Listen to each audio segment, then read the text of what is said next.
Merry Christmas! Wala pang decorations yung Christmas tree namin. It's so bare.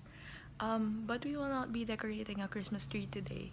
Ngayon gagawa tayo ng sponge cake. And we will prank the nanay and the tatay. Wala sila ngayon kasi pumunta sila ng dentista. Kaya now is the perfect time to make the sponge cake. And you'll see what sponge cake I'm talking about later on. So, meron po tayong dalawang square pan na nilagyan ng parchment paper.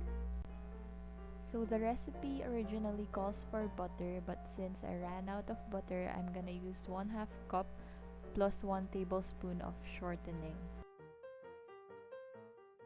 We are going to add 1/2 cup of sugar, 1/4 teaspoon vanilla, and zest of 1 lemon. Make sure not to grate the white part of the lemon or else your cake will be bitter. So grate. Simutin. Mix these ingredients until well incorporated. Mix for an arm workout. Mix. And then we're gonna add 3 eggs one by one. After adding 1 egg, mix the batter first before adding the other one. Mix. So this was harder to mix because I didn't use butter, but it still turned out great, so it's okay. Mix. The last one. Mix. Mix.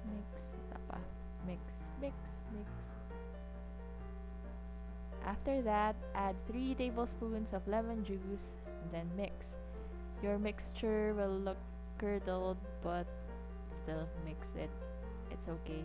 Then add 1 cup flour and 1 teaspoon baking powder. Mix until well incorporated. Yan, malapit na siya. Yan, tapos na siya. So, mag-separate kayo ng 1/3 of the batter para dun sa top part ng sponge. To this, we will be adding green food color. So, mix ulit. And brown to get that dark green color of the sponge. Yung top part. Set aside. Get the 2/3 of the batter pala. And then add yellow food color. Mix. You have your yellow. Transfer into a square pan. Yan. Transfer nyo yung yellow muna. And then, ismoothen nyo, i-level nyo para pantay siya. Since the yellow batter is thicker than the green one, this will take 15 minutes sa preheated na oven. And the green one, about 10 minutes lang. So, 160 degrees Celsius or 350 Fahrenheit, more or less. Yan. Natapos na siyang i-bake. Tinatanggal natin yung parchment paper, binaligtad. And then, yung whipping cream para dumikit siya. And then, lagay nyo yung green. Yung top part ng sponge, use a serrated knife para maging mas realistic. So, kunin natin yung rough texture ng totoong sponge. Hati, hindi pantay yung hati ko. Hati. And there you have it. Meron ka ng sponge cake.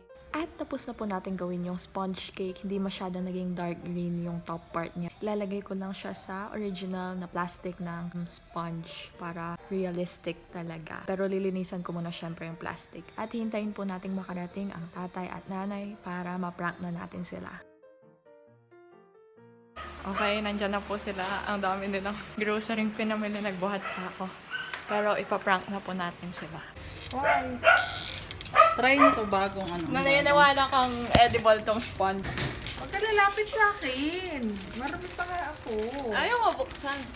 Itang sponge na ta. Oh, no. Sarap. We.